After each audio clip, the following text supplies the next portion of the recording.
a obet un fruit en trail na 12. Parce que Didi a un fruit en trail. Il y a Koffi Olomide. Musicalement parlant. Biologiquement parlant. Okay. Donc ça veut dire c'est sa fille. Tu comprends bien? Tuna. Bonne idée d'histoire. Oh, on a même à Bercy ou bien à Mikolo. Il y a moi na yo. Si on habite, moi il y a moi na yo. Si na yo ka réponse na nga papa. Comment va tout na sous ba lobby Didi on a même na. Oh yo ya moi na yo. Bonier. Didi mino bango nyonso baza bana na ye. Donc ça na mutu moko ta za mwana na été na kati ya bana nanu. Et surtout aujourd'hui bozozwa makasi privilège ya ko lobela Didi parce que au fin de muta l'accès biso Didi. Très bien. Ni tété Koffi nana ngo yeba Didi. Et puis nana ngo beta lisolo ya Didi. Je n'ai pas aimé l'œuvre et je pense que les deux artistes ont sorti une œuvre peut-être pour conseiller, mais j'ai trouvé que l'œuvre était incomplète dans ce sens où reprocher l'impolitesse à une fille qui n'est pas forcément Didi, c'est pas mauvais. Mais quand les gens vont me demander là Didi, il fallait peut-être qu'ils à moi démentir genre ils a été bonaboué. Bon bref, ça je ne sais pas ce qui a évolué avec Didi. Un, deux. Dans l'œuvre, je trouve que le quadre a été dur avec les mamans. Quand tu demandes à maman yenga pekise yenga tikabi yenga bon papa yenga dans tout ça zap. Il y a Senta qui a l'équipe. Voilà. Donc pour moi c'est une œuvre incomplète. Mais ça chanson composée par l'artiste Koffi Olomide. OK. Bah ça les chansons na madame Naiki Mamasi. Bah concevoir yango ba pesa ngo kombo mama yenga. Ça n'a rien à voir avec penser à Noëlla Madinga. OK. Et puis l'artiste Koffi Olomide penser na ye et dépendre na Noëlla ta. OK. Koffi Olomide il ne peut pas se permettre pour réfléchir, faut faire illusion à Noëlla. Non. Et puis plus pur, bah français par le baka. Les propos tenus engagent que son auteur. Auteur Yannick Bona c'est l'artiste Koffi Olomide et sa femme Mamasi Olomide. Et puis le deux. Bah ça là yango na conception, ça n'a rien à voir avec Didi. Bango mi balepe mutu moko alekate pour nous dire que ça et ça c'est mon Didi. Et puis bah ça la conception Yannick Bona il même pas ya Didi. Comment le royaume balamo que batu balobaka que ayembela ngo Didi. Qu'est-ce qu'il y a à voir entre batu na conception artistique? Sur ce point là. Émission.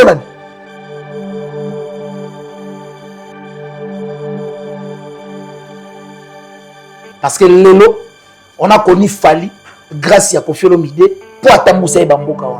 Tu sais que Lelo, si c'était pas Koffi Olomide, mais Fali a Sentani qui était pour Keina. T'es mes réalités, nous expliquer. T'es nous expliquer en réalité. Ce qui confie la vie à Fali, mais Fali a une opportunité pour Sentani qui était pour Babota Keina. Parce que c'est à travers Keina, il fallait avoir mon candidat résident à Poto. Ce qui confie tes casses. Mon gars, c'est un témoin à tout. Parce que c'est un qui est au départ, ça veut dire le bac, grâce à Koffi, il fallait avoir Fali Wazalelo. C'est grâce à Koffi Olomide, il fallait à Mona France pour la première fois. Grâce à Koffi Olomide, il fallait mélanger des pommes dans la Air France. Parce que depuis à Botama, la famille, on a le bazagi n'a pas si. Parce qu'il y a une incapacité à recruter même supermarché. Parce que dans les Arabes, on n'a pas de supermarché. Il faut niwa, il faut Congolo Mobutu. Alors que beaucoup de gens tellement papa Nabino a une incapacité financière, il recrute Sabino Koto parce que l'artiste Koffi Olomide, sa maman, dès son vivant et son père, papa Charles Agwepa, m'a foutu un billet pour retirer la moi qui nous t'a poto. Oh, fallait na tawana, na papa, na maman, na famille, bazaka na jikati. Retenez que Fali a un fruit en trahi à Koffi Olomide musicalement parlant. Pour ceux qui n'ont pas vu, na bar nini à France, to ya Belgique, nzembo ya Fali atala la debetaka. Owe bisanga ici. Yo to kuna bon awa. Comprendre? Donc ça veut dire quelque part, même si on commis place moko bozo luka, on la bénéficiaire, il y a l'euro mobile qui okuna, il faut savoir dire la vérité. Et puis tant que ozoya ko loba bozo loba, il faut tala la source. Nini na loba pour ceux qui n'ont pas aussi et qui ma contradiction. Ça veut dire que Tiga Moli Mogi Mitoman les a bien dit.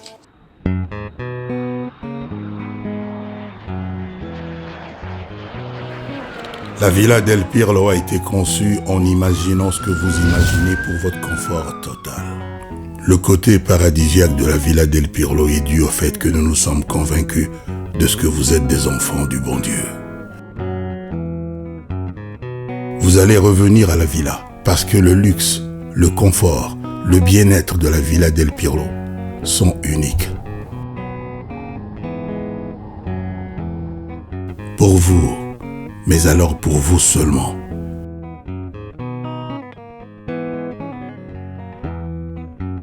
Vous aurez le choix entre nos chambres juniors et nos chambres VIP. Nous avons fait attention aux petites attentions de la villa et après vous relaxer dans notre jardin. Venez et revenez à la Villa del Pirlo. Vous allez dormir luxueusement parce que nous voulons que vous reveniez à la villa comme le patron de la banque quitte l'argent pour rentrer voir ses enfants à la maison le soir. Le Wi-Fi à grande vitesse, le petit déjeuner concocté par des doigts de fée chaque matin. À la Villa del Pirlo, vous allez dormir luxueusement. Les bateaux de pêche artisanal ou semi-industriels ont compris. Tous ont opté de converger vers la solution. Le label Sokoko Holding fournit le pétrole et tous les produits dérivés, essence ou gazole, afin de favoriser la production accrue de poissons bio prisés au sein de la population angolaise. La station est située dans la province de Ikolobengu, municipaux Kabuletu. Entreprise Sokoko Holding fait flotter dignement sa marque et est capable de fournir de façon permanente à la station le pétrole et ses dérivés. Les professionnels de pêche, comptés par plusieurs dizaines de milliers, ont choisi Sokoko Holding comme solution sûre et assurée depuis l'application du décret pris par l'autorité angolaise. Outre cette fourniture, Sokoko Holding offre également l'occasion aux nombreux visiteurs de venir goûter aux bons poissons frais concoctés par une main habile de la cuisine africaine dans son restaurant signé du même nom, Sokoko Holding. Une fois à Luanda en Angola, ne vous éparpillez surtout pas. Une seule adresse Sokoko pour bien manger. Ici, vous avez le choix de tout un panel de mets bio dans tout type de poissons frais, salés ou autres à l'africaine. Ces bons poissons sont produits en quantité industrielle pour contenir toute la demande dans ces rayons, voire Sokoko arrive à l'exporter à d'autres coins des environs. La nourriture fait toujours bon ménage avec la boisson. Sokoko vend aussi, en gros, tout comme en détail, toutes les boissons produites localement, tout comme à l'international, avec une gamme variée de vins. Ce label Sokoko offre également un lieu de repos avec des chambres et salons VIP avec une salle pouvant accueillir vos conférences et colloques, voire des concerts avec une capacité de 400 places.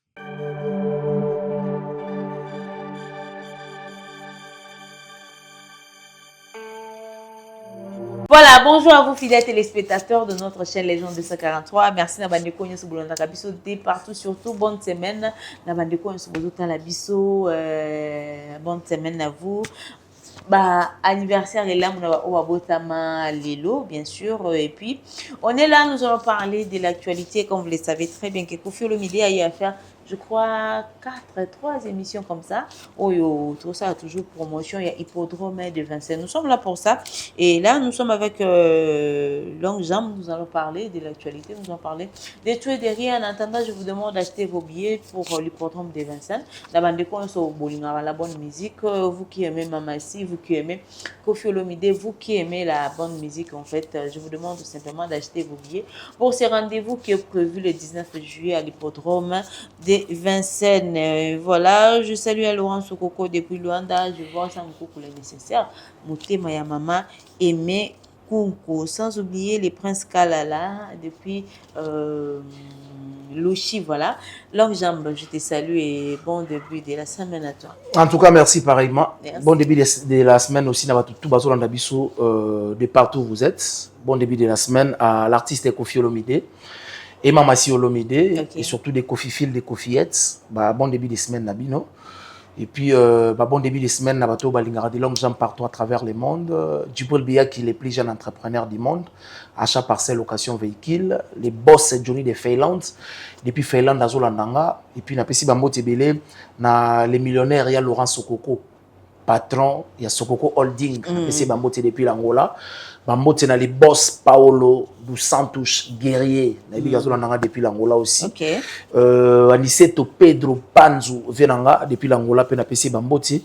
puis la pesi bambote na Gentil son bourgeois mon vieux bambote et bon séjour na capitale à mon président Christian Mukoutia marionnette ya Nzambe Mvoando certifié par l'État congolais et maman Judith Naba et puis joyeux anniversaire déjà na bébé Mukoutia wakokisaki 5 ans na pesi joyeux anniversaire bébé moi c'est Dombani moi mobali bon anniversaire donc comme on est bébé Joseph Mukoutia wakokisi 5 ans en tout cas joyeux anniversaire notre bébé bon anniversaire moi maman Judith Naba na papa Christian déjà mais to souhaiter quand même et le samedi bon anniversaire à toi le bébé Joseph Mukoutia plein de bonnes choses à toi que l'Éternel te protège que l'Éternel te garde physiquement et surtout spirituellement okola malamu oza toujours na lokola papa na maman surtout quand on a regretté que pour maman j'ai dit tenaba obetinga kara ata invitation te ka ye mutu na bi OK et puis merci à Sam pour le nécessaire coffre fort à poter maman aimé merci à maman Emilie Nzemba il y a tout ce pépélé à Betolo et puis papa Vicky beaucoup fin du mois déjà tous la papa Vicky beaucoup marambezo ya papa Vicky beaucoup et puis il y a Jean Bedel de Paris papa Mindele il on a kala la patron est comme boss à Kolwezi et puis Gentil son bourgeois plan B donc il y a Willy Mouchen aussi Kodamboka il était on arrête mon maman inspecteur Gilles Alingeti Kangini ya mbongo à Congo voilà merci beaucoup Jean Bedel de Paris je te salue aussi moi Mikolo Belé Mikolo Abakisa biso bon et puis Michel Bilongo to pesi mbote Michel Bilongo je te salue na bisa kilo bina sola net osone makasi tikanga bla profiter la pesa bon début de semaine na grand frère propre Serge Mbomina somba teka mokili mobimba et puis vice-président ya commissionnaire tout ya Kitambo tout so luka parler Serge Mbomina OK no benga ka ko forcer so montre wana mbonga makolo ezate vie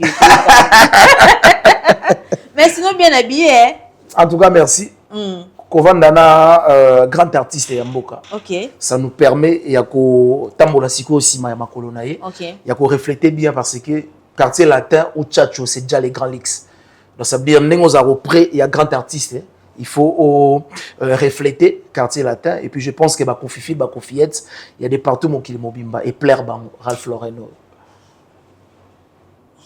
voilà merci beaucoup mais sinon hippodrome de Vincennes est déjà à notre disposition na bandeko nso bota la biso to biso bongo nini pour na hippodrome de Vincennes en tout cas ça s'annonce déjà bien ils ont annoncé bien comme d'habitude et puis ça la performance y annonce ça veut dire du jour au jour hippodrome de Vincennes ils ont côte à côte na ba diapason oh misusu na le côté guité et puis ça motive aussi l'artiste Koffi Olomide il y a ko se préparer en conséquence ndengeni na ko satisfaire bateau tout ba ko prendre part à l'invitation le 19 juillet 2025 na hippodrome de Vincennes c'est pour cela nazo marteler toujours na batou ba continuer ko sala biso confiance ya ko somba ba billet na Fnac et puis na Bizouk pour les jours wana en tout cas mutazangate sur passi na minute eza tozo ça la préparation sur entrée à Mamasi ça veut dire se préparer entrée à Mamasi ça la nini à ko s'habiller nini yango zo lia biso vraiment temps so tali artiste Koffi Olomide à maigrir moké pour na organiser ndeni Mamasi à Okota parce que c'est pas facile talaka Mamasi aza la plus belle voix féminine d'Afrique et puis aza la deuxième première dame de la République c'est confirmé. Donc ça veut dire et côté l'inaye il faut refléter ma couleur wana ça veut dire plus belle voix d'Afrique et puis deuxième première dame de la République il faut réfléchir à côté ndingini na moi l'artiste Koffi Olomide a perdre moi 5 kilos pour réfléchir même Mamasi à côté mais nazo peut-être perdre sous 10 kilos qu'elle a trotté pour réfléchir ndingini donc ça veut dire nazo que l'artiste en quelque sorte mawa alors perdre 20 kilos pour réfléchir mais ça la stico bien que au vu somme à salimo taille et ça va bien très bien pour voilà tenue déjà avec sa santé tenue sont déjà si marré donc quelque part ça avantage pas métier avantage B métier donc l'avantage du métier l'artiste Koffi Olomide on réfléchit na bureau val vraiment la zone vendre à tout moment on réfléchir comment Mamasi au sala entrer et puis deuxièmement tu regardes ce qu'on a étape et on réfléchir comment artiste Koffi Olomide au côté et puis on l'a ta nini on l'a ta balmen on l'a ta kenzo on l'a ta comme les garçons toi là ta chemise à hippodrome t'es à la ta hippodrome mais sinon hippodrome avec ces cette affiche, tout le monde a plus c'est ça rouge. Rouge, c'est ça. Même la chemise là qui n'a pas émission ça là qui les dimanches, et ça qui rouge. Mais pendant que la tenue en fait est exigée, bon, ou bien demandée en fait, les jours à hippodrome, c'est une tenue blanche, voilà. C'est que surtout bien tiens à la ta hippodrome et ça la moins hein. T'es hippodrome on peut pas rose salon noir et blanc. Ah noir et blanc. Hein? Ouais, bah de toute façon et quoi qu'il n'est pas parce qu'il y a une affiche monsieur noir et blanc. Hein? Ah. OK, ouais. Très bien, ça peut passer. Je pense que toujours réfléchir pas autour et il y a un moment où on réfléchir on a eu moutou et swinga. T'es yango. Au biso to bito tala bien. Vie so pas continuer Balenciaga. Et non on peut griffe à battre. So continuer Versace, ils est battre. So continuer Balmain, et ça peut la bête mais ils battre. Soit continuer Rafia et ça peut qui est africain. Ouais. Mais à côté ça peut pour la minute surtout le hippodrome mais ça identité. C'est ça. À côté ça peut. Oh moi j'ai bien les concerts de ma vie. Ouais. Na kafouage be ko hippodrome mais ko m'appelle griffe elle en bas. Hippodrome. Ben oui. Et comme il griffe. Mais oui. Mais oui. Oh. Mais dis-moi. Bah comment on appelle ça hippodrome. Oh, na col pena ah. Bah c'est hippodrome de Vincennes. Après bah c'est c'est de Vincennes que tu te bah c'est quand hippodrome. Et donc parce que les là. C'est qu'ils font la scène en bas ça made in Koffi Olomide. Ben oui. Allez bah ça Turquie. Mais oui, Chine. Vietnam et tout. Bah c'est made in Koffi Olomide. Oui. Mais griffe hippodrome de Vincennes. Oui, bien sûr. Et comme appelle au moins de pas tout le monde va Vietnam, banin, bah beti pena hippodrome de Vincennes. Made in Koffi Olomide.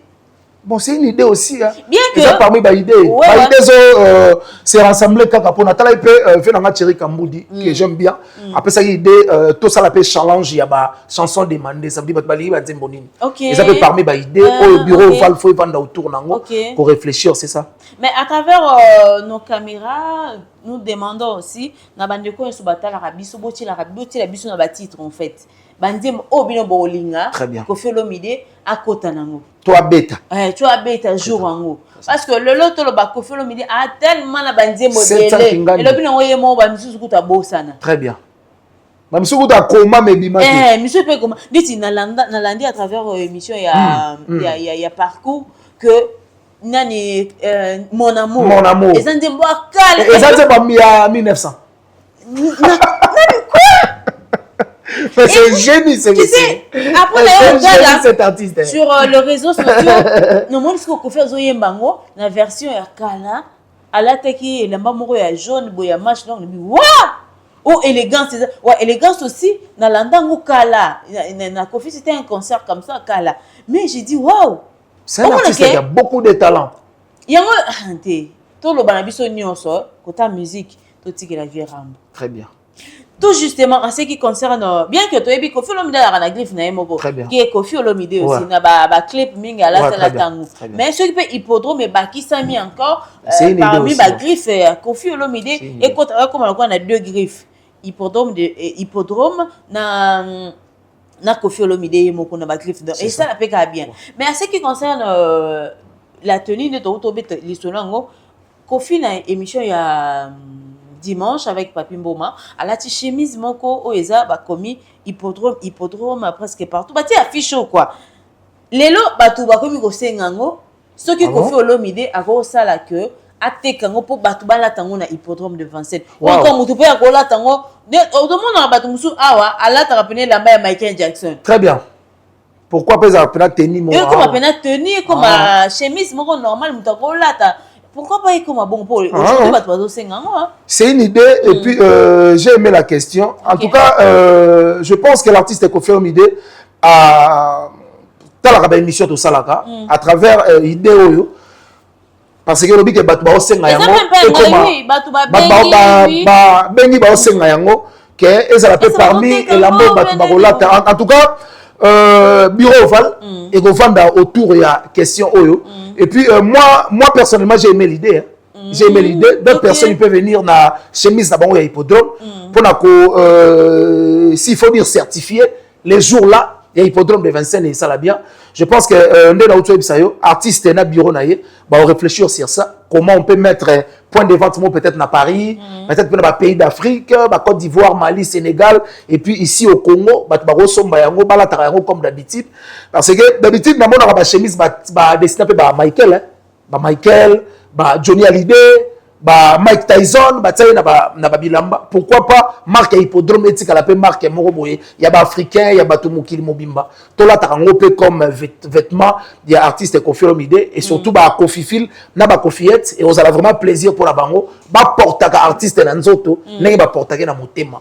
Et ça là vraiment qui. Et surtout que Ferrego l'a fait aussi avec Adidas Arena. C'est ça, c'est ça. Bah ça là qui va point de vente ou en teka bilamba, bah parfum. C'est parmi les idées, c'est parmi les idées. Je pense que c'est parmi les idées où ça l'appelle hippodrome de Vincennes Engela na couleur morboé à porter chemise et artiste Koffi Olomide, des taux de t-shirts de Lacoste et ça là vraiment. Mais tu sais bah t-shirt tout le monde a mon ango déjà et belé mais faire une chemise ndenge oh il y a l'attaque là n'habité bah t-shirt des aranango bah tu les longues affiches et tout.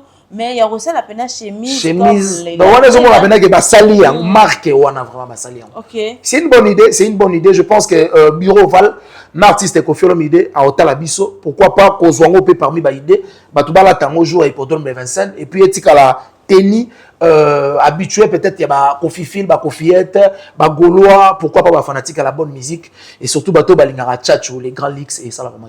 Et là je crois que le message est passé surtout à notre directeur Eddie Diora, voilà, je crois au Solula na les boss yamboka nzambe la musique à Congo côté on a mon pandi batie mamasi donc pour la décision ils aura bureau val bango mamasi pazawana directrice artistique mouvement très bien et koto et mon pandi parce que batune na émission ya Papi Mboma Cindy via mon akindeni epseke parler ne yango donc parler na eza pena kata motema ya vie donc nega benga Cindy le cœur n'est pas à rappeler motema ya vie donc des gros bisous à vous mamasi et surtout beaucoup de respect à vous et totalité de l'émission Koffi Olomide a sali parcours na Top Congo a sali une émission avec Jazz Kavoulou et les dimanches c'était avec Papi Mboma. D'abord, lecture par rapport à ces 3 émissions, ou lecture par rapport à 3 émissions, on a senti que les allaient vraiment trop divers. Divers pourquoi ça veut dire artiste appelle ça guetté. Na bateau tout pendant temps et délai, parce que na média na bisoté local n'engé tolobaka. Parce que l'artiste a pris moi temps et délai. Ouais, les gars qui na chaîne na biso, il y a bateau na biso awate. Plus ça na Côte d'Ivoire, ça na Angola, ça na pays Libanda. Mais devenir aussi et pas na biso au Congo, c'était une très bonne chose. Et puis ce que moi j'ai aimé na émission Wasalagi parcours na Top Congo, minutage Wasalagi. Pourquoi? Basali 4 heures du temps émission. Et ça exception, il y a émission presque tout et qui n'a pas cours. Mais il a ici grandeur et artiste et puis il a ici que artiste a vraiment liboulou.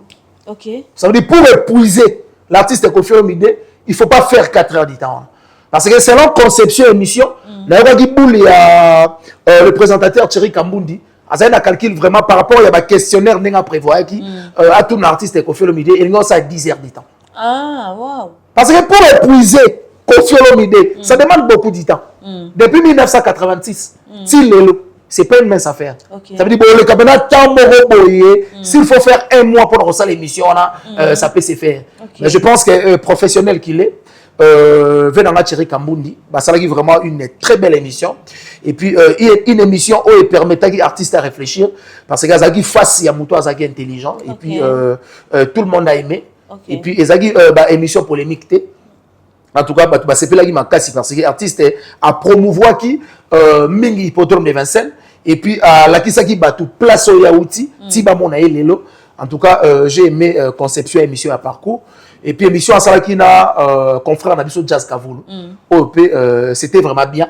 Parfait, Simbaki il Simba et puis il y a Lobby Siboyo et ça qui émission un peu de Matalana des artistes alvagi mo Matalana fort là ce qu'on a sepelé gaga émission la place moi Lobby open invité mon boulot et puis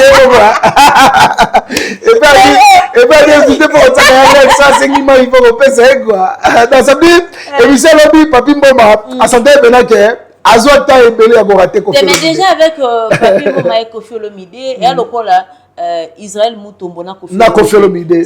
Dans l'isola il y a un équipe. Dans ba émission na tala ngo pena bien. Pour na yebi ne papi mo makina na vie na yebi ndenge. Donc makina presque quand ndenge mo. Ndawu na tala yo na zo na mela beleze.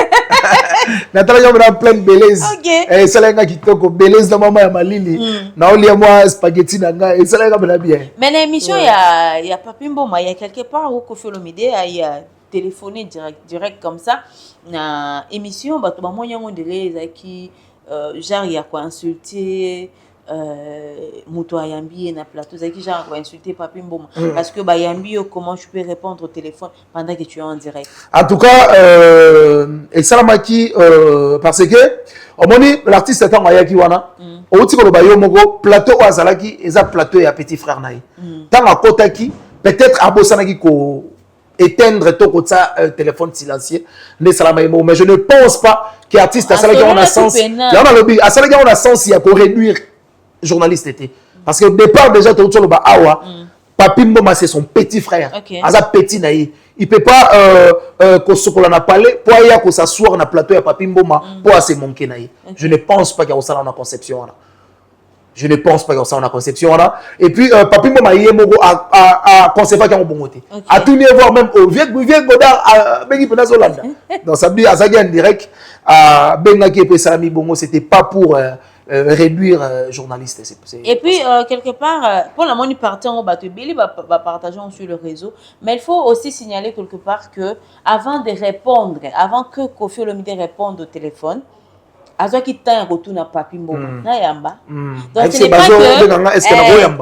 n'est pas que azuka téléphone maman bati na lito ya non ayebisa ki papi que non atuna ki pena est-ce que na ko yamba très bien après ayambi abandi au solo et puis ko solo na papi mo habité oh mais tu es en direct et tout boina boy abi non na zo solo a solo na peka muki akati téléphone donc bon tenir hier et puis à signaler mon tout solo na que je suis en direct excusez naza en direct donc c'était ça peut-être un peu basé qui na cop moro boye parce que émission en direct bako kata émission té pour na asola na téléphone yango et les gars qui na tom sur la mutu moro biso to ebike to zana hippodrome de 27 bien sûr tom sur la parmi makambo ya ba ko bongisa kaka simba ka ndenge za pour que organisation joue en sala malamu donc pour tenir et puis ba conception ya ba genre d'émission bongo zala invité na plateau ba bengi Brisco oh ouais makambo to mona ngo peka scandale na Congo Kana Congo de na ba États-Unis ba bloc États-Unis ko te même na ba Côte d'Ivoire awa na ba France ba bloc Congo eleka na o biso to mona ka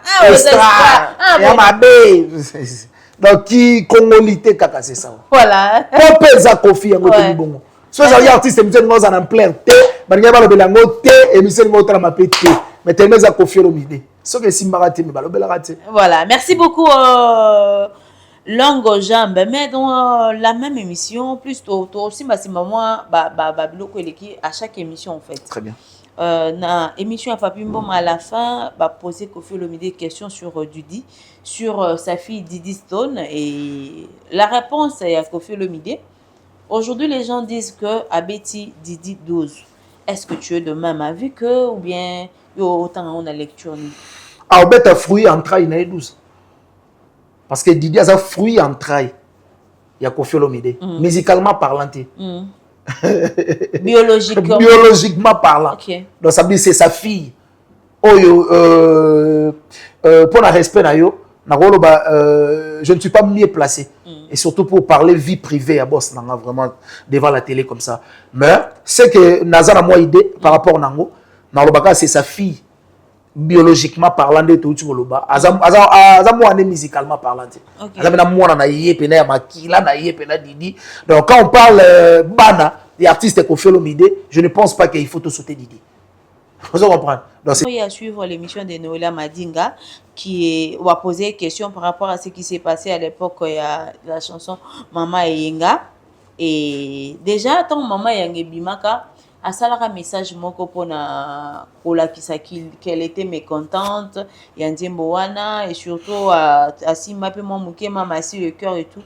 Le va poser une question par rapport à ça, le bi aza libre ya repérer sa point de vue naé parce que mais koyo ka ba dire naé on sentir qu'il a diminué un peu mama si quoi parce que batuna qui est la deuxième première dame oh non là ça pour ceux qui l'ont élu et tout boy na boy. Mais éviter tu as eu à suivre Noëlla lecture de cause par rapport à sa vie, par rapport à la vie de Kofi, habité Aïba Kofi tonton, Baïba na ba quartier, na bandako et tout, il y a d'autres choses même qui s'est passé entre Yena Kofi, Bamasolo Babeta et les cas na ba écranté et tout, c'est justifié en fait par rapport à sa relation avec Kofi Olomide, surtout y a préférence na c'est Didi par rapport à Cindy Lecoeur. En tout cas, personnellement moi, je n'ai pas aimé. Jarre a sorti médiatique ya bongo parce que l'artiste Kofi Olomide tombe à côté dans le studio pour baimba mama yenga. Je ne pense pas qu'il y a ba combo tout au Didi azanango combo ya yenga zanakati. Il y a biselo yel à mon aki on dit la chanson. Mais comment yoko iko juger nzembo ya mutu na évangile selon. Parce que même ba français parce que dans la dernière mission na ye azala na éloquence moko boye na fier moko lix moko je ne sais pas selon bango bamonaka si tu t'exprimes bien en français c'est que tu es plus intelligent que Batunios je ne sais pas oh le bar l'artiste Kofi Olomide mutu muso akoza la forte en français mais que ba na mathématique à makasi et puis moi je pense que mutu aza sage aleki mutu aza intelligent parce que mutu asala la classe aza intelligente hein? Contrairement à la classe, à des sages. Kofi Olomide yembango. Muta sala que là c'est ça qui il est très dans le côté qui ça. Donc ça veut dire muta sala classe, à des intelligente, à des sages. Et puis moi je pense que tant que tu comme il s'allait devant intelligence, que le kamuto à sage. Na mon arabato je ne sais pas, mais excusez-moi, ba réfléchir ça à moi à côté selon moi. Parce que au fond na plateau ya TV au bandi ko ça la conception selon yo que nzembo ya mama yenga ba yembela ngo Didi et puis ozoya ko la kisabatu ke zala Didi mais na ba kombo tu o Didi azanango kombo mama yenga na kati on ezati kombo ya yenga ezati habillé à s'en prendre qui plus à s'apprendra voilà beaucoup comprendre kaka plus na maman si parce que il est pas parmi artistes ou baimba kinzimboana. Ah, mais ça chanson composée par l'artiste Kofi Olomide. OK. Ba sali chanson na madame na qui maman si ba concevoir yango ba pesa ngo kombo mama yenga. Ça n'a rien à voir avec penser à Noëlla Madinga. OK. Et puis l'artiste Kofi Olomide penser na ye et dépendre na Noëlla ta. OK. Kofi Olomide il peut pas se permettre pour réfléchir, faut faire illusion à Noëlla. Non. Et puis plus pur ba français ba baka les propos tenus engagent que son auteur. Ça veut dire toi autour de nous auteur té oyemba repona nini parce que outu web sabiso awa ozora confirme de comme tonton na yo bozala ba numéro bo solaka. Est-ce que ça qui démarche ya ko bengo tourner tonton Kofi chanson maman yenga oyembela ngo Didi to yembela ngo nani. Par rapport à la réponse aux besoins artistes Kofi Olomide mais on est comme sous le on a TV. Mais yo ça li démarche té ya ko bengo artiste oyemba la moko ko pesa information selon conception na yo. Alors que ma français va les propos tenus engagent que son auteur. Auteur Yanzembo c'est l'artiste Kofi Olomide et sa femme Mama Si Olomide. Et puis le docteur. Bah ça là yango na conception, ça n'a rien à voir avec Didi. Bango mi balé mutumo ra lekate pour nous dire que Zanzembo. Et c'est mon Didi. Et puis bah ça la conception Yanzembo na idée même pas ya Didi. Comment le royaume balamo que batu balobaka que ayembela ngo Didi. Il y en a qui avoir entre Batu na conception artistique. Sur ce point-là. Émission. Parce que investigation, et ça qu'on la source, il y a pas de vérité à l'ikambo. Mais quand on a Batu ba lobby, et c'est investigation. Ça veut dire que ça ba sens il y a journaliste alors qu'on a le libanda sans pour autant vérifier. Et puis même si la chanson était attribuée à Didi, OK. Yo nanda kuna opinisa mwana ote. Esa mwana mutu asali mabe opinion yo beti yeza bana musu biso to lala banzala. Okapana ba kocho na sambetu. So mwana asali mabe pourquoi pas ba punir ye. Na lobby te que la chanson était attribuée à Didi comme yo makanisi na ezali. Et puis au-delà de tout aujourd'hui, est-ce que vous êtes capable ya kolongola Didi asa sous moi la Koffi Olomide? Bon monter que c'est pratiquement impossible. Nyonso Didi azo sa lelo. Batu baozonga kaka toujours na ba commentaire ba biloko na bozozonga toujours na komba Koffi Olomide, c'est sa fille. Et même yé moko alobi que bano nyonso toi qui en émission jazz non Didi Mino bango nyonso baza bana na ye. Donc ça na mutu moko ta za mona na été na kati ya bana nano. Et surtout aujourd'hui bozozwa makasi privilège ya ko lobela Didi parce que Koffi nde muta l'accès biso Didi. Très bien. Ni tete Koffi nana ngo yeba Didi. Et puis nana ngo beta lisolo ya Didi. La chanson Mamé Yenga était attribuée à Didi. Voilà, c'est leur conception. C'est la conception na yo na bateau bazo kanisa bongo. Oui. Est-ce que Koffi Olomide a avoir nini na bateau wana?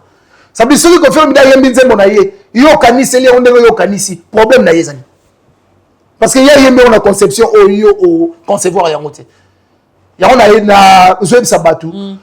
Toza na ba multitude ya ba idée bateau bazo luka ndenga ko déstabiliser hippodrome. Bazo luka ngo d'une manière ou d'une autre. Mamsou bazo na ba voice, mamsou bazo na ba vidéo mo epola, mamsou bazo na ba information mo tout ça pour déstabiliser hippodrome de Vincennes. Et puis c'est normal bo sala ngo bongo parce que ceux qui bazo tsao kate na vie, c'est comme ça motuté. Ouais. Je pense que ba pot de banane au hippodrome ezozwa. Na yé hippodrome au ba bana que té. Na sala na hippodrome. Na hippodrome on a commis lelo. Pour en réalité ce qui hippodrome ezaka mutu. Mais d'abord c'est le poison. Mais oui. Kala. Kala. Pour même batou ba luka moyen nyonso ake metsata aliment na hippodrome ezikata. Pour le 19 juillet concert ezalati. Donc des awana mais bozala bino mtema okita. Moment le 19 juillet toyoka ba bambino. Et vos apaisements. Toyoka ba je te jure toyoka ba mon bonheur, ba mon amour, ba koukoulou, toyoka ba symposium, toyoka ba correct ça sonné. Toyoka ba rive gauche, toyoka ba boutique. Toyoka boutique, toyoka ba mbabola. Ba Gino, ba loi hippodrome, ba epucha hippodrome, ba minou, toyoka ba bébé kou, ba gros bébé. Donc boya bandeko yo so toyoka ba Ikia, voilà. Ba étoile d'état, ba 6e chantier. Ba 6e chantier. Bandi Moïse. C'est belé. Ba boulevard. Toyoka ba Washington. Ba nini featuring ya Viena Ferry. Ata moto azobima na kwa za pena dora ya pre ya vie. Tito nango za nini? Ata yambula matadi ta. Ba la biso na commenter. Ya ga to bom. Cobetox. Cobetox voilà. Tokoka ba Cobetox. Donc ba insecticide. Voilà. Tokoka ba chanson na biso. Bande boza tellement ébélé, boya tokoka ba choc, tokoka ba Washington. Tokoka ba toi si isolé de la chérie para. Avec la plaisir et très bien avant commenter c'est checking. Ça veut dire que tu n'as pas checké on est sur place. Siko atabino mo vraiment. Non, boya vraiment ébélé, venez nombreux pour célébrer cette journée de la musique africaine qui est prévue pour le 19 juillet à l'hippodrome de Vincennes bien sûr, donc tenue signée blanc bling blanche nebo romona. Donc boya tellement belé bosomba ba billet hein boya oyoka bandemo nyoso oto tangi ezaka donc juste une partie boya koyoka ba sauve occupé boya koyoka confiance en bandemo. Il y a beaucoup de chansons surtout maintenant tanga siko ti lobby to zala non parce que les loto lo baza musicien mon côté na Congo on beta musique oleka Koffi Azate. Boya penza ebele boya to célébrer cette journée de la musique avec Koffi Olomide. Donc pour clore à ce sujet, OK. Malheureusement ça Noëlla Madinga ake no sisa makambando sana nenea. Hein? Ake no sisa makambando sana nenea. Asisa onano. Parce que aya na TVA yebisa moninga za moyibi, moninga pa lobaki za la calme ko futa ye. Place basuki na nyongo tozo ebate basi sana nyongo te maesi ko s'attaquer na nene ya ba faire ka o nene ayoki la mwana ezua bon là c'est te basi sana ba nene ya basi sana ba nene ya. OK. Et puis moi si ya âge na ye à quoi se comportera de la sorte te moi si ya âge na ye et ici elle qui 37 ans na âge na ko se comporter sous boité en réalité il est fois à la exemplaire ya bana basi ou peut-être balinga basa musalo ya zo sala peut-être lobby. Bakoya ko s'expose à boité dire des choses au lokotino kana balabala ou comme ça on dirait danger. Non. il faut appeler ça bana au baotanga ba ifasik bana o baotanga na ba organisation comme peut-être ba journaliste ou ba chroniqueuse bazwa leçon à travers Oyazo Sala. Mais ce cas se comportera de la sorte et go pesa bana na dégoût et ça va vraiment bien. Yonga kama ba journaliste ba mibenga ba grand journaliste mboka na biso. Parce que le total ba journaliste c'est belé hein.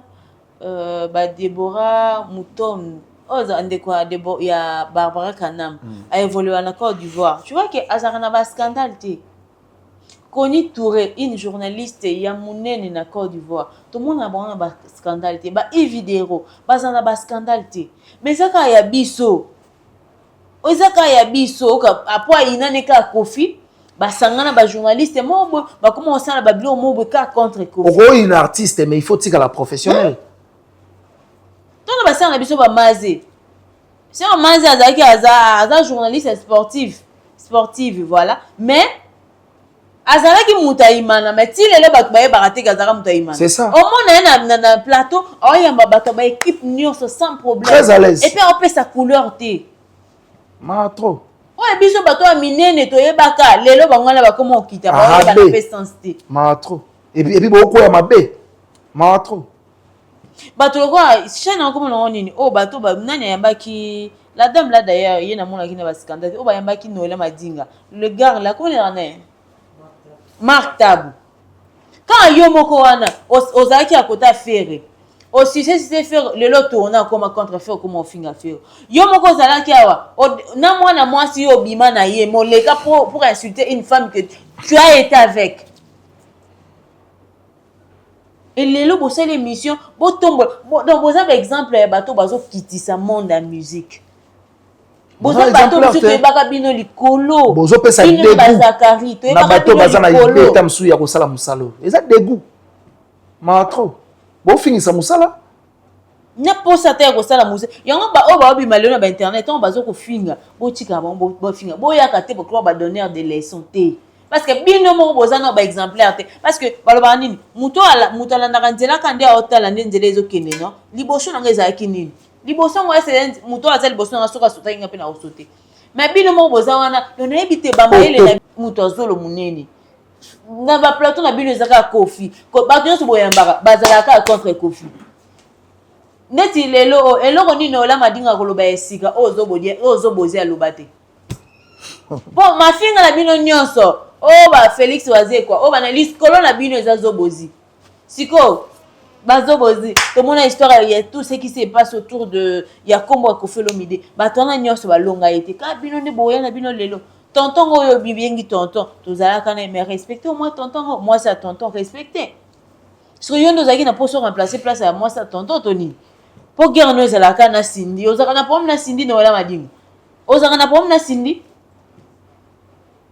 ozalaka bako efanjo tika na efanjo boswana kuna bino na ba oh kumskone yana journaliste o anika carrière na pour na efanjo zasuna nati boswana na ba nati kuna na grand hôtel pour na efanjo pour na bobolingo na bino o tika na kuna kombo Kofi botanga kate kozala bien pour elesa na ngope bino te e ko changer pe ba vie na bino te botika na ba faire na bino ba tunyo pena komba Kofi o sauter na yango o sala ta nande nani asalaka Adolphe a téléminé o le ko roloba kaka la bouche qui parle trop yango ne peut betisa mama ba ko ebeli hein voilà merci beaucoup ba invité à Hippodrome de Vincennes deux déjà ba bonani ba yebani oh qui sont nana sœur Eunice Manyanga na frère Toms.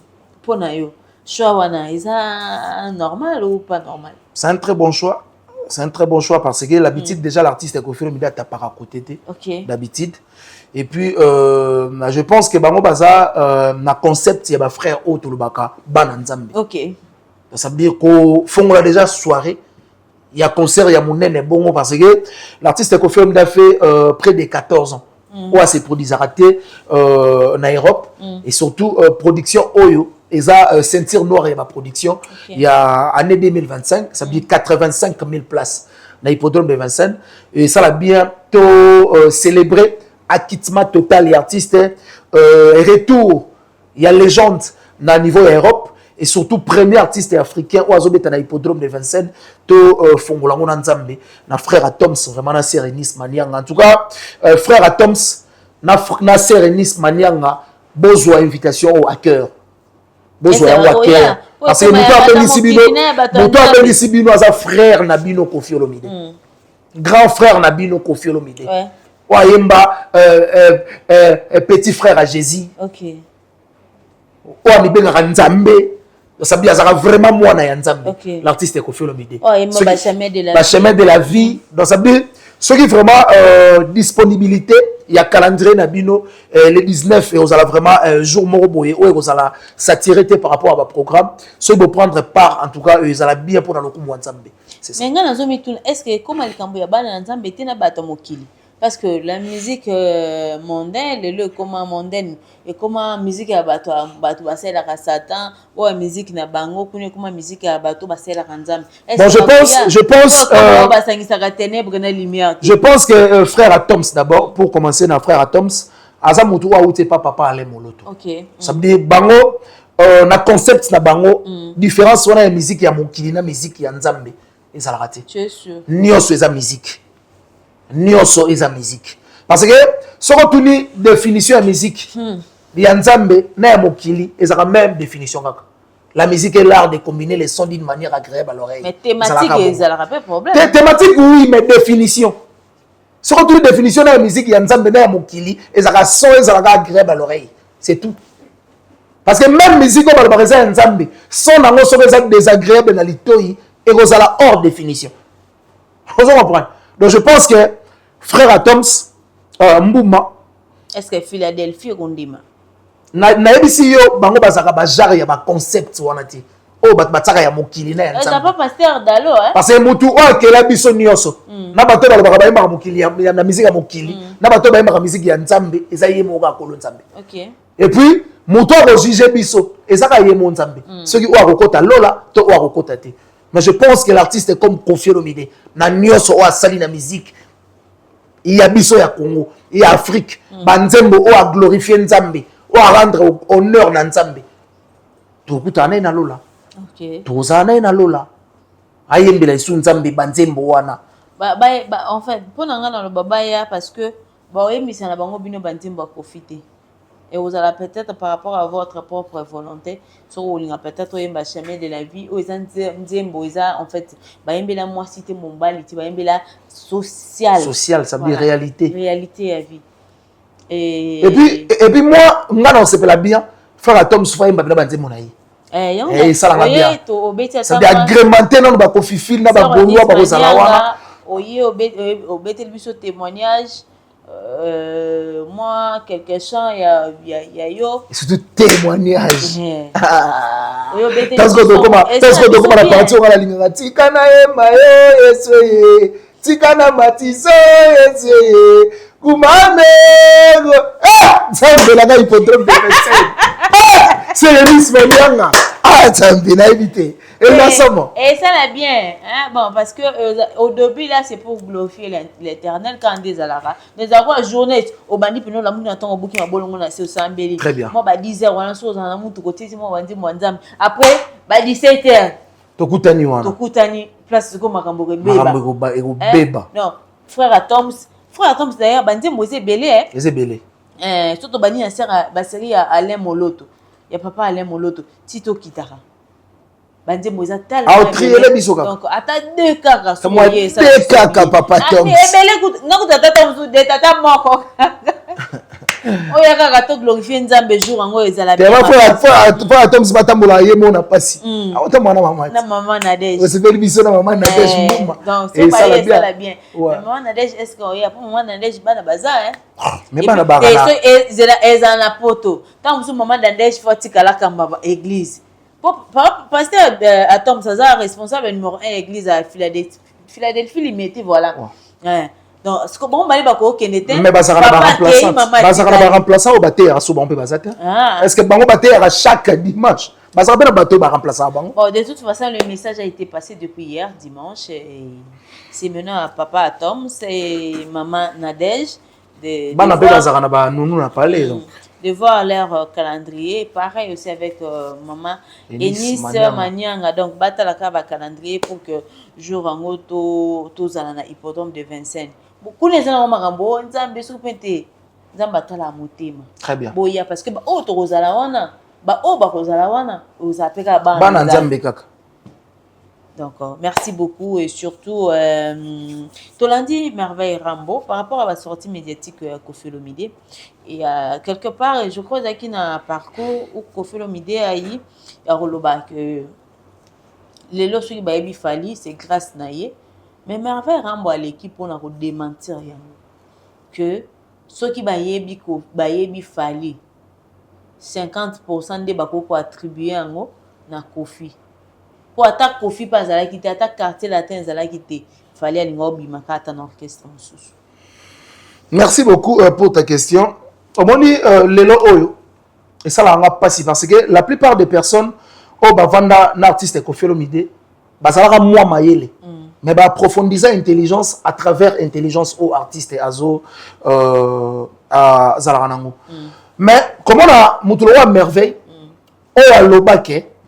Fali ayebana grâce ya Koffi mais lelo ay kolobake soki Koffi azalaka te fali akoyebana batu neti ya balolenge wana babenga bona français ba mythomane ça veut dire mytho mutu mo ba contredire ba dire na ye na tonga koloba oui na 12h alobi non na soir azongeli ne so oui ça veut dire ça mytho et puis ngana lingaka na habité za na notre père où je vous salue Marie place mo loba na kati wana et Jésus les fruits de vos entrailles ça veut dire Fali musicalement parlant aza fruit entrailles ya Koffi Olomide. Si vous avez confiance à la carte, bon, tout ça, supposons Koffi a des musiciens, papa Charles Abanda, Robo, avec ta musique, approfondissant des banchiques, comment les docteurs en droit, côté mo na mboka mo tamsu na Suisse, na Bordeaux ou na pays moroboy. Lelo tala lata, et il y a une incapacité.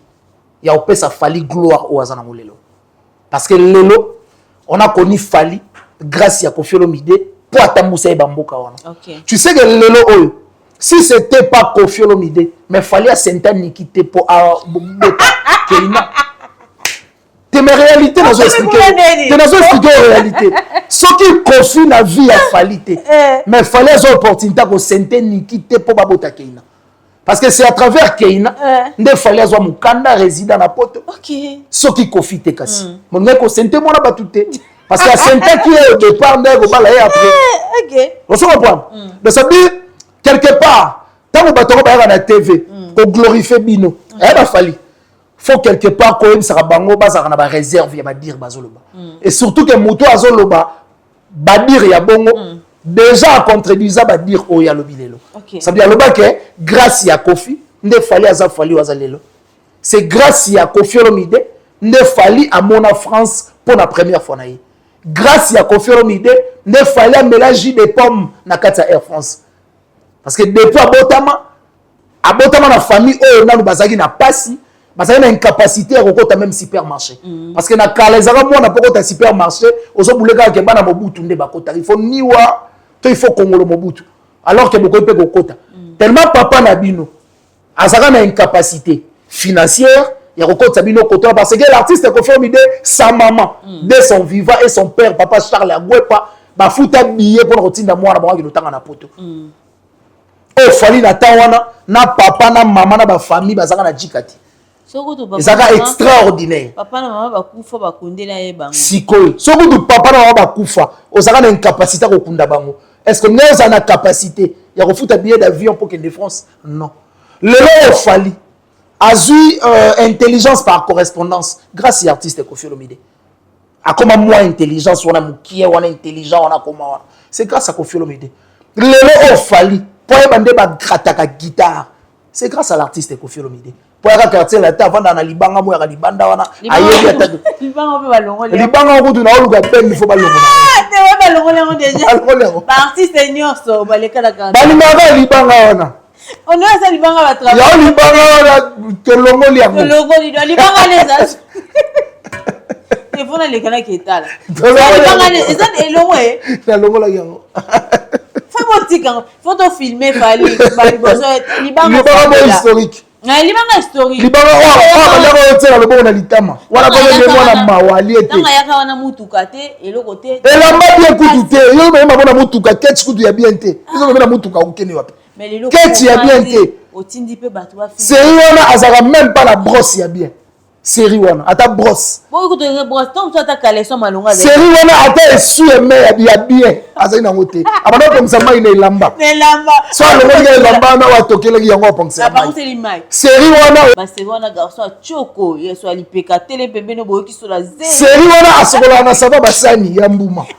Sava basani ya lelo balakisi yo okomoyela bato so papa boy balakisi yo business class ezaka poto yo balakisi yo oyo ezaka économie balakisi yo hiver oyo temps oyo babenga yango printemps moto soko oyeba esika outi te oyo place okende ndenge nini yango moni akomi kotrébuche lelo oyo Stade de France date ezapi on s'en fout d'ailleurs apesa c'est quoi notre illusion sabi pasi na ye ezake alingi kovivre na matalana.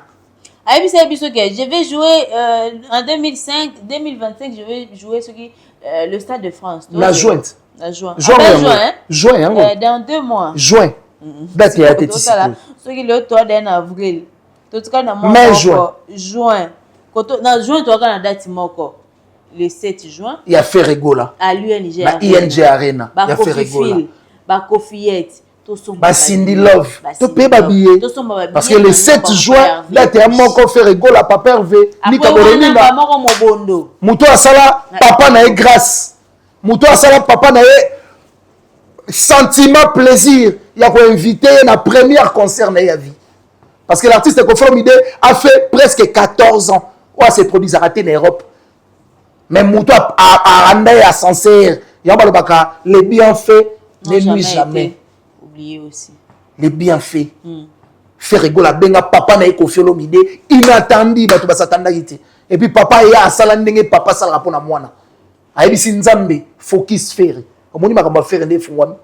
Tala faire ya lobby. Tala faire ya lelo. O comprendre que azaki béni. Bozo télé ba bon mona ke même na kimter mabe bo sala ça se voit à l'œil nu na mission mota. Bazo télé ba pot de banane. Mais azaka et simbité. Ba ko zwa na yango mo bitabe ba ko motsango. Mais simbakati. Donc ça veut merveille rambo retenir que soki Koffi Olomide ba interdisaka musique et papa Charles a commandé docteur en droit mais lelo fallait alinga ya sente nikité pour ba bota kina poazwa mukanda lelo. Et retenez que fali aza fruit en trahi ya Koffi Olomide musicalement parlant. Pour ceux qui n'avaient pas yo na bar nini ya France to ya Belgique nzembo ya fali atala la te betaka websanga ici. Yo kutoke kuna bon awa. Comprendre? Donc ça veut dire quelque part même si on commis place moko bozo luka osala bénéficiaire ya eloko mo balaki okuna il faut savoir dire la vérité et puis tant ozoya ko loba bozo loba il faut tala la source nini na loba pour ceux qui na lobi yango sikoyo ekobi ma contradiction te ça veut dire tika molimo ki mitomane eza bien te soko to ye mo pa tambo na kombo rambo tilelo siko yo mo tilelo zalaka merveille rambo tilelo na batu bayambaka yo babe awa merveille rambo balongola ta rambo donc yo moko so vivre na kombo ya Koffi ça veut dire bakabela ko na kombo ya Koffi oliaka na kombo ya Koffi otambolaka na kombo ya Koffi ngana kombo na batu alors yaka na TV mutu wana longo na kombo na eti yo moko no so ba monyo bo ba mona directement merveille rambo na kombo ba parents na yo elongwa et comment rambo comment la famille nani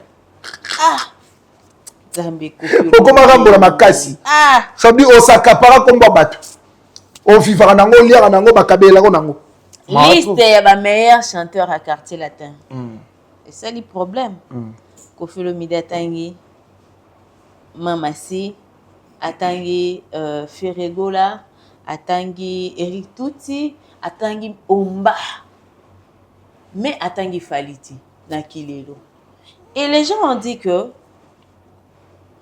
bazongi selaye vidéo ya ram inaye ya kala ou à l'époque où il a dit que Fali azaki meilleur chanteur ya quartier latin olobini na merci pour la question ayo.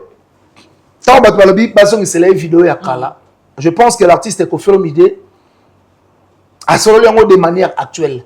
Na sens nini a actualiser ka kala. Na sens nini. On moni bato bazala ba meilleur chanteur ou artiste atangi na tawana. Ti lelo atamokote a sala rototine. Ti lelo atamokote a sala rototine. parce que batutam sou po baye baraté so continue na kati autotune autotune définition autotune autotune est un logiciel où permetaka il y a logiciel il y a autotune c'est ça qu'on appelle l'investigation so muta continue na kati on comprend que autotune signification yango ça et permetaka moto azo ko koma na ba accord normalité et commissaire ça veut dire en quelque sorte et ça quoi lisungi il y a ba faux chanteur pour commissaire vrai chanteur. OK. Donc autotune définition nango et ça ga lisungi. Donc sunga faux a comme vrai.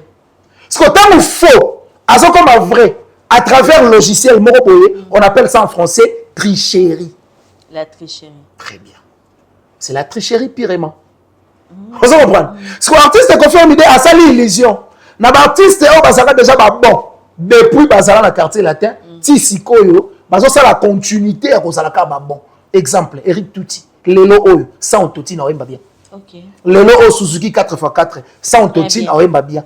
Lelo o Mamasi sans autotune na oyemba bien. Nani Omba sans autotune na oyemba bien. GA33 sans autotune na oyemba bien.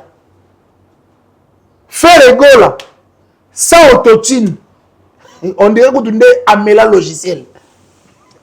Vous comprenez? Ce qu'on fallit à incapacité à makamba bande ça na kala le passé à ça on a présent parce que l'artiste se confie l'idée a fait que actualiser ça veut dire actualiser qu'à passer à batouana atala yango ce qui est sali performance na présent ce qu'on va tellement fallu le à incapacité ya koyemba normal il faut qu'à bataille logiciel quelque part à une capacité accord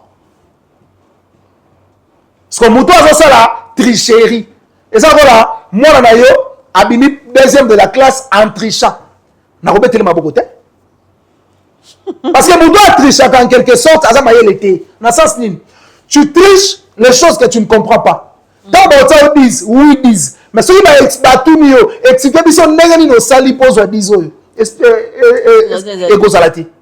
c'est ça le problème parce que bango ba comme c'est un problème parce que ba français ba celui qui se sent piqué et lésé quelque part connaît l'affaire tellement ba yebi que ba ça le logiciel yango moni ba ça ba sortie médiatique. Voilà, merci beaucoup Longue Jambe. Je crois nous sommes arrivés à la fin de cette émission. Quelques dédicaces na bandeko yoso bazolanda yo et un mot de la fin pour Tokutana. En tout cas, Bobet Timboyo, merci d'abord pour ton invitation. Merci. Merci aussi à Nabakofifil, Bakofiet, Cindy Love, il y a des partout à travers le monde. Je vous aime beaucoup. Beaucoup. Et puis, notre date, c'est toujours le 19 juillet 2025 à l'hippodrome de Vincennes. Venez nombreux. Tenez-vous prêts. Tenez déjà sur demande des artistes des Agui Pembe Pembe. Mais on vient de parler chemise aux artistes. À l'Atagui Lobby, si on peut... ko reproduire yango belé batuba somba yango de partout où vous êtes les jours là to kutana pe na tenir ya bongo ça sera une très bonne chose ndeka na lobby mention au déjà continue kata bureau Val on va réfléchir sur ça comment on va trouver idée moro unique par rapport à chemise wana ça vraiment kitoko makasi mais billets zote kama toujours na Fnac et puis na Bizouk to somba ba billet na bato bozo comprendre comment acheter les billets. Numéro dans les Zamba, il y a ma plateforme Tour Hôtel Abisso. Je vais vous expliquer parce que je suis disposé pour ça. Je vais vous expliquer comment faire pour atteindre Fnac to Bizouk. Bon, réserver déjà ma billet en avance. Et ça, là, vraiment, Kitoko Makasi.